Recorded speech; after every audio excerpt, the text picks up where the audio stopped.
He thought his days would end chained to that post, until a stranger's promise changed everything. For years, the old donkey stood in the same dusty courtyard, the ground beneath his hooves worn into a hard circle from pacing in the sun. A rusty chain dug into the skin of his neck, the same chain that kept him from shade, from companionship, from freedom. His water came in a cracked bucket, his meals were scraps barely worth chewing, and his eyes, once bright, had dulled to a lifeless gray.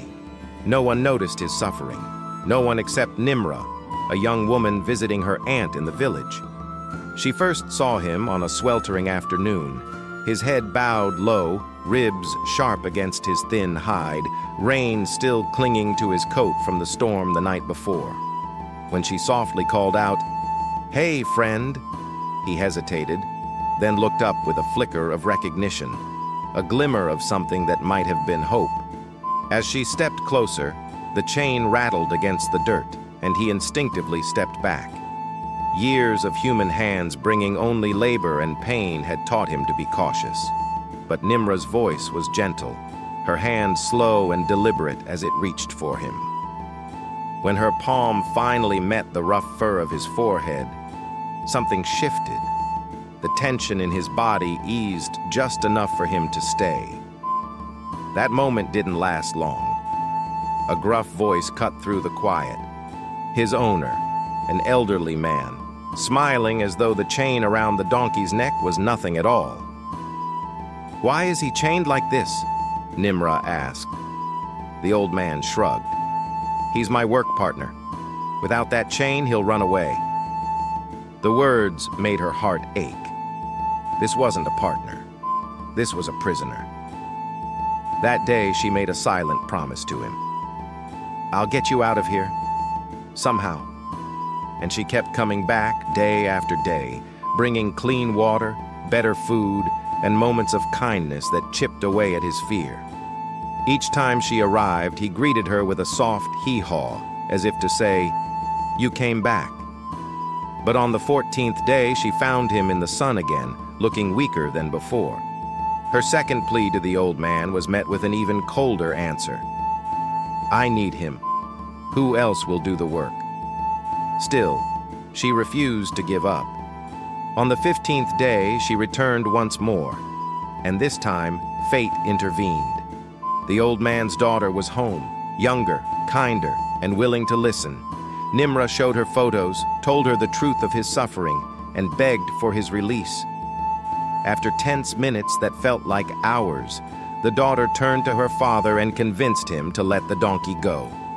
The chain was unhooked, and for a heartbeat, he stood frozen, staring at Nimra as if afraid to believe it was real. Then he took a step, then another, and suddenly he was running. His hooves kicking up dust, his ears flicking forward, his stride bursting with a joy he hadn't felt in years. The first stop was the local animal clinic, where his wounds were cleaned and treated, and his frail body was given fresh hay and clean water. Then came grooming. Years of matted, filthy hair fell away to reveal a handsome, soft-coated donkey beneath it all. Nimra named him Noori, meaning light, because at last his life had brightness again. For weeks, he stayed with her, grazing in open fields, learning what it felt like to be safe, to rest without fear of a shout or a whip. He followed her around the yard, nuzzling her side, his trust growing each day. But Nimra knew this was only a temporary stop. Noori deserved a forever home with space to roam and other donkeys for company. So she contacted a well-known donkey sanctuary, a place where animals like him could live out their days in peace.